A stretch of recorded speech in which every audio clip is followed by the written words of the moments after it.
Welcome to San Joaquin Spotlight, a public affairs program featuring conversations about life in the central San Joaquin Valley. This program is brought to you in partnership between KFSR 90.7 FM and CMAC Fresno. I'm your host, Sevag Tateosian. Today we're going to be talking about a chorus, a community chorus, with our guest, Alan Peters. Alan, welcome to the program. It's a real pleasure to be here again. Welcome back, I should That's say. right. You know, it's a pleasure having you here because you enlighten us a lot about what's going on in the community in terms of a chorus. Now, welcome back again. It's great to be here. Choral music is part of my life, an important part of my life, so I love to talk about it. How would you define choral music? Let's say that I've never heard about what choral music is. What would be your definition? It's music that requires a group of people singing in harmony or in unison, but largely a group of men and women in various voices, low, high, medium, that make melodies that have been written for a chorus. There are many, many choral works, and choirs have always been an important part of human culture. Do you think that a chorus is better when it has both men and women? I mean, I know that there are some choruses that have only men, and there are some that only have women, and they're great. In your opinion, when you mix the two, what do you think? There's great music for every combination. In fact, in the English tradition, and even here in the United States, instead of having women in choirs, there are a good number of choirs that are men and boys. Interesting. And the boys sing the soprano and alto parts, and the men sing the tenor and bass. And there are also men that sing alto, and many of you have heard some of them. Male choruses like Chanticleer or the King's Singers, and they've got men that sing all four parts. Talk about the difference between a chorus and an opera. Both are live, aren't they? Right. Now, choral music can be in an opera. There are choirs that sing in operas, and there's a lot of choral music in operas. But operas generally are dramatic productions that include not only the singing, but the acting out of the story. So that in opera, you'll have a story told and people take parts, and they will, many times with a solo or duets or trios, they'll just tell the story by singing with the chorus coming in whenever it's appropriate, acting like a crowd or a group of people. But an opera generally tells a story, while a choral work can do that, and there are some, like they call them oratorios, which are Bible stories usually that are told by choirs with soloists. But choirs usually sing works that are more poetic, and they're not necessarily telling a story. They may just be recitals of scripture. A lot of churches have choirs that sing anthems or scriptures that become a part of the worship service. Can you tell a story in this kind of music? Oh yes, especially when you have people singing roles, just like in a play you have people speaking roles. You can just transfer the idea of a play on the stage into an opera by making it musical instead of just a spoken word. Now, you see on Broadway, you have musicals there which are sort of similar to operas because they're stories that are told in music, but it's a much more popular kind of an approach, and people hum the melodies. In olden times, people hummed the melodies of operas that they heard, just like we hum melodies out of Annie Get Your Gun or some of the other Broadway musicals that we see. We're going to watch a video of a practice, and I want you to tell us where this practice is in a little bit. But I want to ask you, you know, sometimes when you talk to people, you hear they have that unique voice. Can you tell a good singer by the way they talk? You know, it's funny.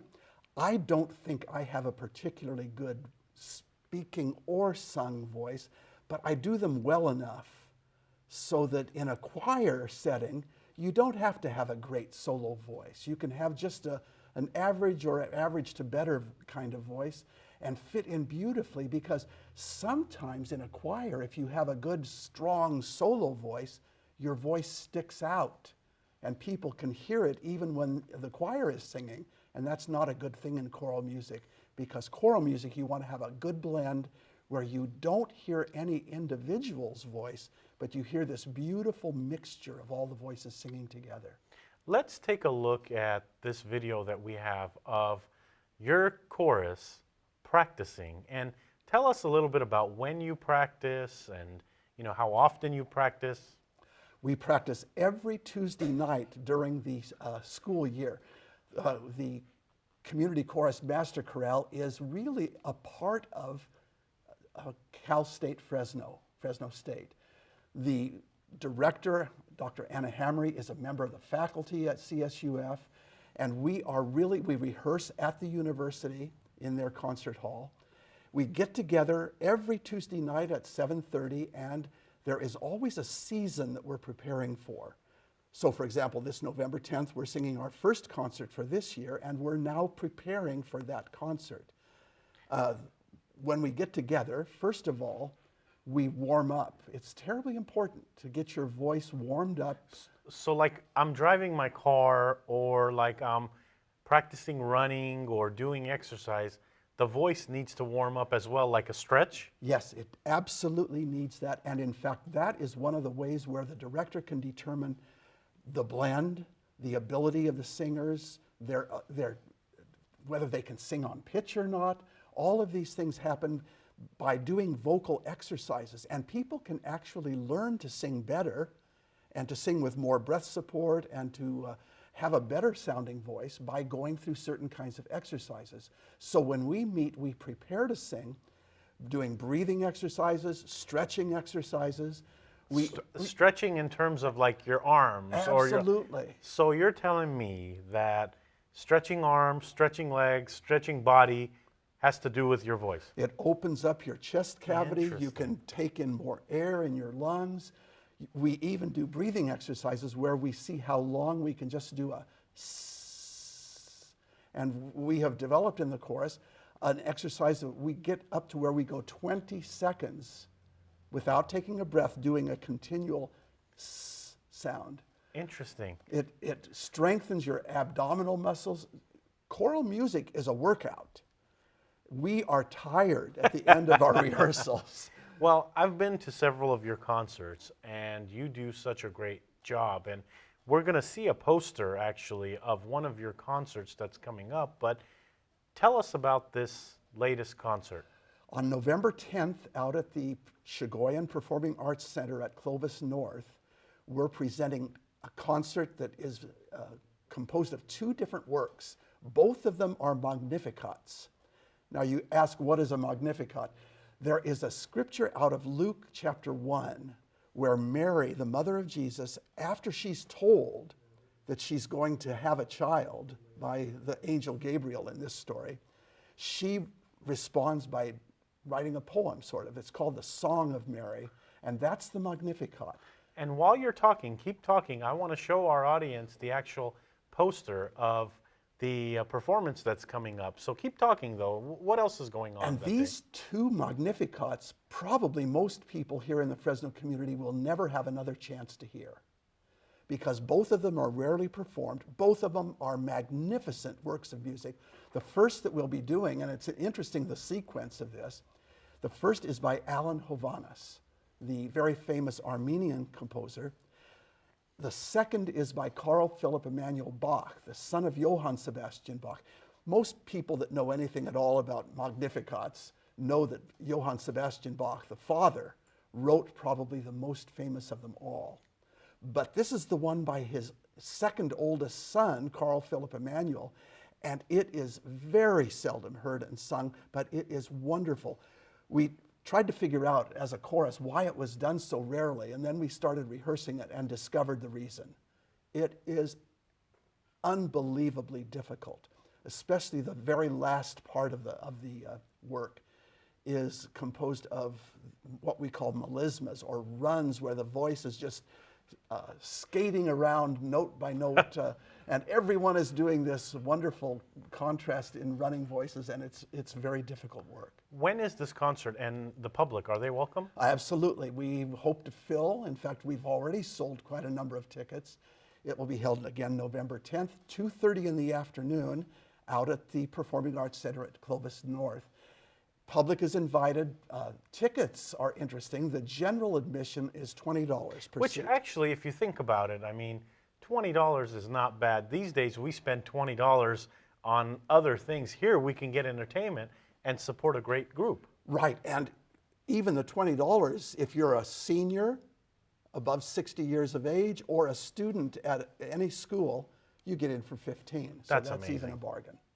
So what can people expect? Is this one that's going to be touching, or is this one? I mean, I've been to several of your concerts, and sometimes it's touching. I mean, it hits you right here. The story about the Hovhaness Magnificat is interesting. It was first performed in, of all places, Wichita Falls, Texas. And the press reviews of the premiere, world premiere of that Magnificat state that at the end, the audience was absolutely quiet for 5 minutes.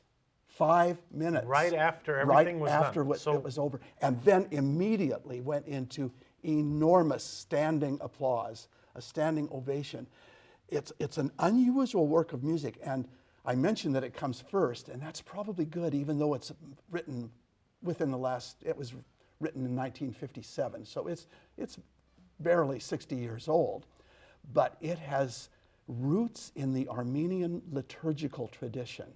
Hovhaness had been a church, and may even still then have been church organist at the St. James Armenian Apostolic Church in Watertown, Massachusetts.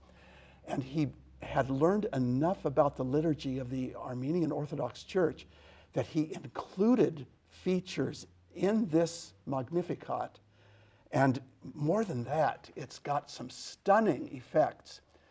He uses what he calls a spirit murmur, which is, it's now called aleatoric music.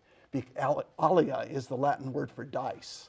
Interesting. And so it's chance music. He writes this with certain notes, and he says, singers and instrumentalists, because we have a full orchestra accompanying us, play these notes, but play them at different speeds and at random and not with each other. So you get sort of this, it starts very quietly.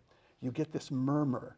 It's almost like a crowd or a sound beginning to develop. It gets louder and louder, and finally we're all singing these notes at different times and rhythms, and it makes a very unique sound, and he uses it quite often in much of his music, and he uses it quite a bit in this Magnificat that we'll be singing on the 10th. In a few minutes, after this next question I'm going to ask you, we're going to watch an important piece of your organization, your community chorus, give an interview, and that person is Dr. Hamre. Yes. Who is Dr. Hamre? She is the most marvelous, spectacular director I've ever sung for. She's the director of the chorus. She's also choral director at Fresno State. She currently is president of the California Music Educators Association. She also this year received the award, the highest award that they offer, sort of the Music Educator of the Year award. She has won local awards, but more than that, she has developed a style of directing music that is unique and tremendously exciting for the people in the chorus. She's incidentally written a textbook on sight singing that is used in all states, District of Columbia, and a number of other countries to teach choral directors how to have their choirs able to read music quickly and easily. She's just a wonderful person. And we're going to watch the video now of Dr. Hamre. So let's go ahead and play that video of the interview. And I just have to say what an incredible joy it is to conduct this group. Sometimes people think amateurs are not professional, but the truth is they're the greatest professionals because they have the love of being here, and they work so hard and are very professional in their attitude and their commitment. So it's the greatest pleasure to conduct this group. These people are giving their most precious possession, their time, to be here on Tuesday nights, and I have the privilege of conducting them. And I hope the whole city of Fresno sees the joy in their faces when they perform, because it certainly gives us all great pleasure.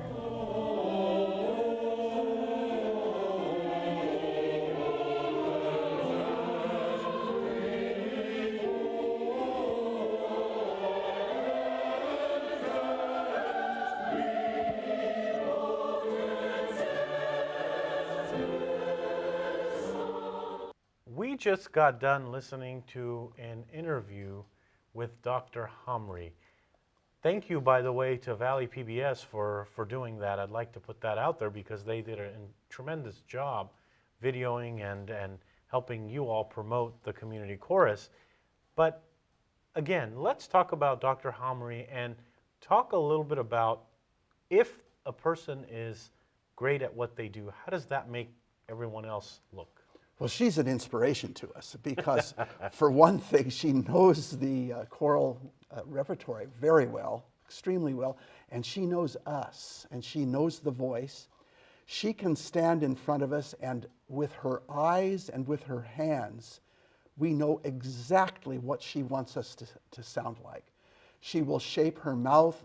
A lot of times the director has their back to the audience, but we in the chorus can see her eyes and her mouth, and she lets us know continually how we're doing, whether we should round our vowels a little more, whether our tone is a little tight, whether we should open up, whether we're sharping a little or flatting a little. She can get us on.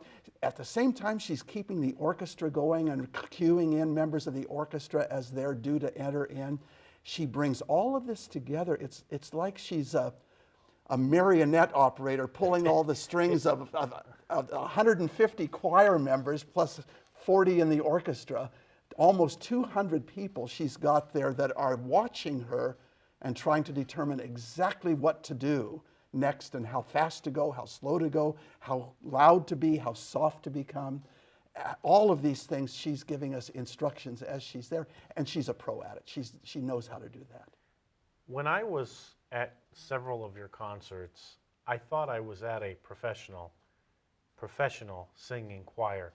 And you all are professional, but you're average everyday people. I mean, people like you, like me, or people like our volunteer crew that we've got doing an incredible job on San Joaquin Spotlight. We all could join.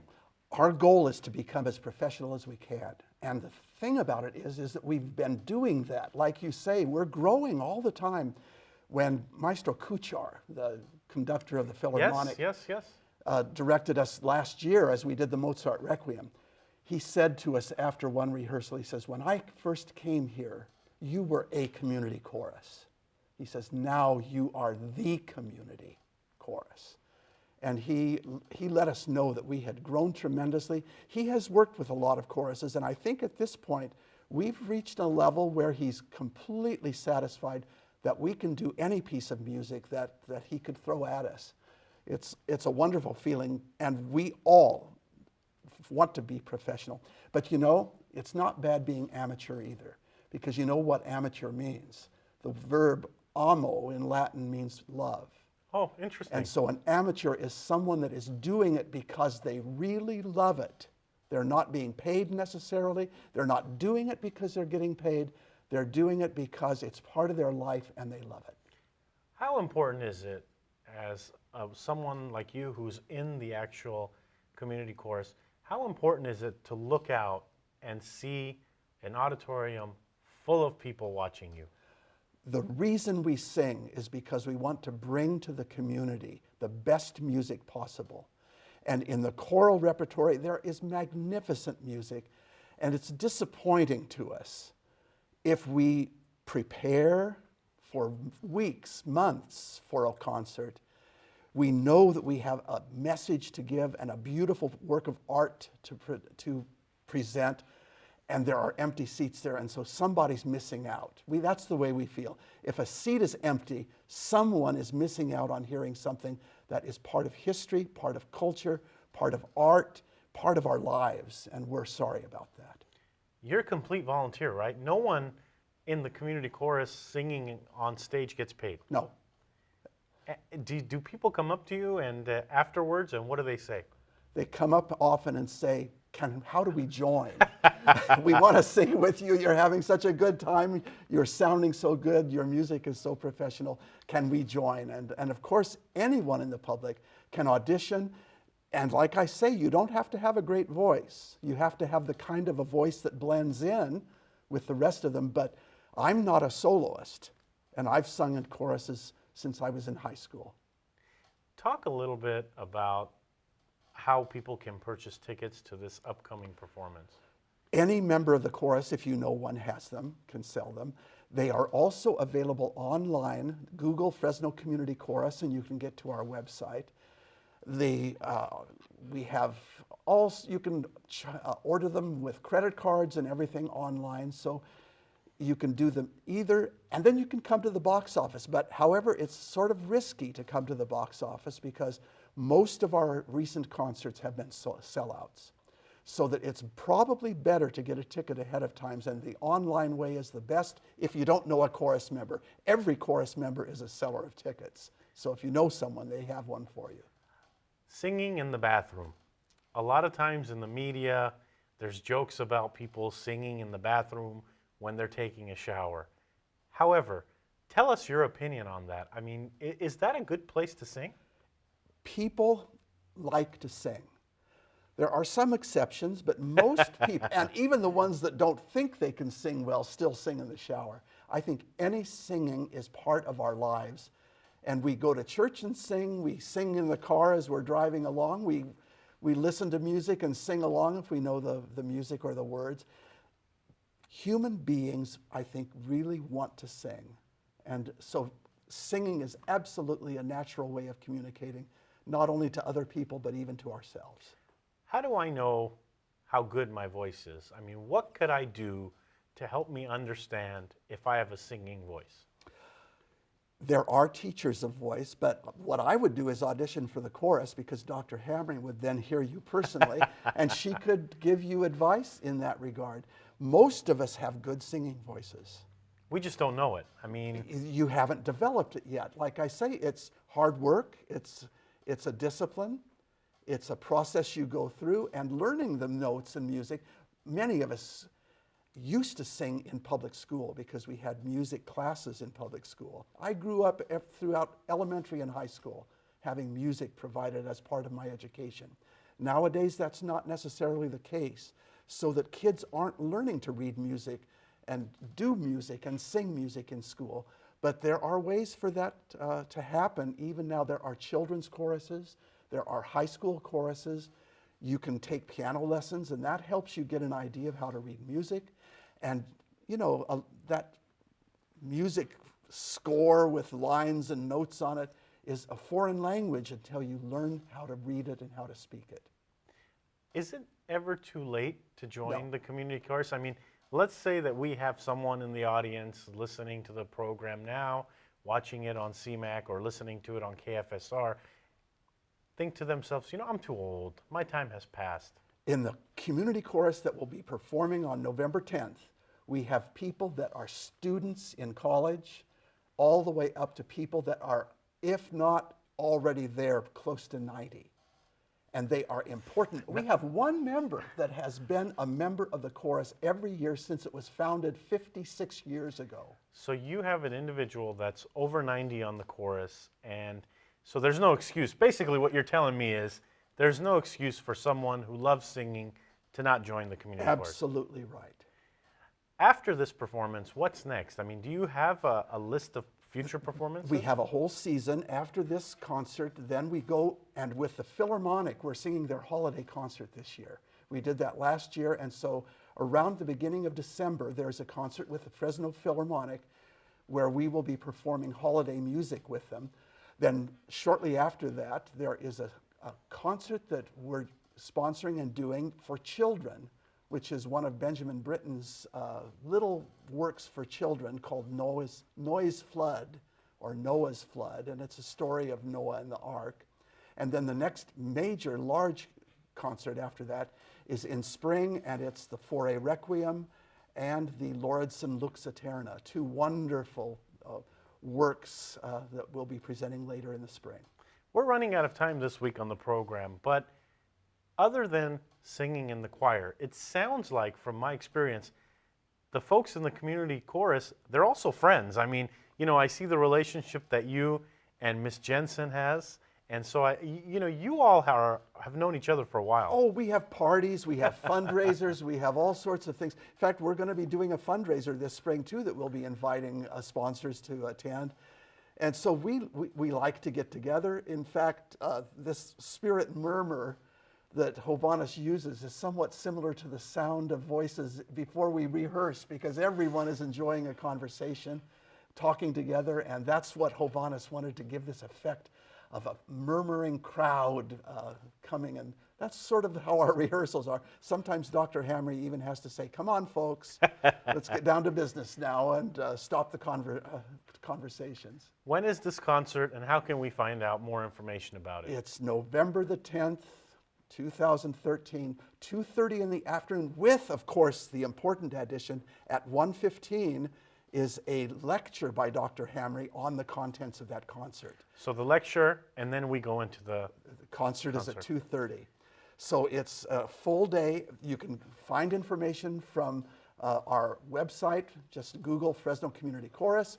Talk to any community chorus member, or look for advertisements in the paper. We're going to be having some advertisements also in the Fresno Bee.